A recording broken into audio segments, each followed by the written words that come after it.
It also is quite a large smartphone with a big 6.44-inch screen. However, there are a few differences. For example, the battery has now been upgraded to 5,300 milliamp hours, so you should get more battery life, around 2 days of normal usage.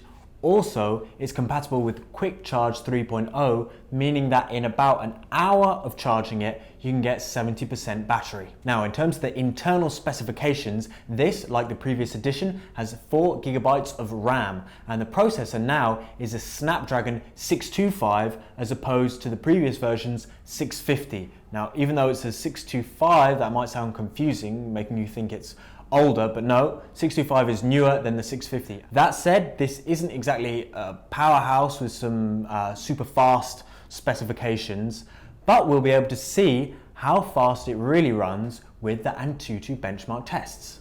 Looking at the design of the phone, it has a metal body with rounded edges. Your 12 megapixel camera is up here, and there's a front camera here. We'll go more into the cameras later on. There's a speaker up here and also some speakers down at the bottom giving you stereo sound. This here is the USB Type-C port, and on this side we have the SIM card slot. It can take micro SIM card, nano SIM card, and also an SD card. This is the 64 GB version. You also get a 128 GB version, both of which are upgradable with those SD cards. In terms of the accessories that came with this phone, the ones that I got were just quite minimal, basic things like the USB Type-C cable, the charging plug, the manual of course. Okay, so let's have a look at the display on this phone. Obviously, as I've already said, quite large, 6.44 inches for the screen, and very clear, very bright, and you've got a nice range of colors there as well. And here we are with the Antutu benchmark scores, 60,000. Yeah, it's pretty much as I expected for a phone with this sort of internal spec. A solid score, nothing too amazing, but you get a reasonably quick phone, especially at this price. Okay, so to talk more about the cameras, the front camera here is very similar to the previous edition with 5 megapixels.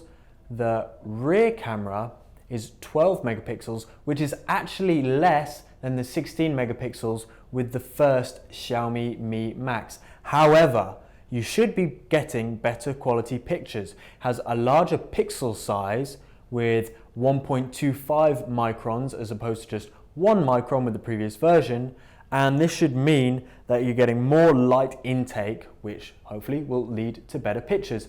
And here we have some photos I just took of some flowers outside and some buildings. As you can see, the picture quality is quite clear. You get some nice looking photos with this camera. And here's a video I took of some similar things, the flowers, moving away up to the buildings there.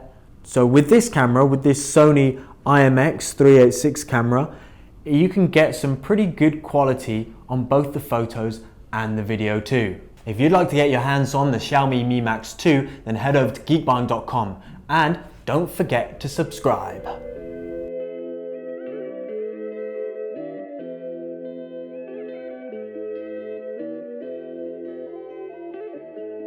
What me say? I don't feel me, I tell you.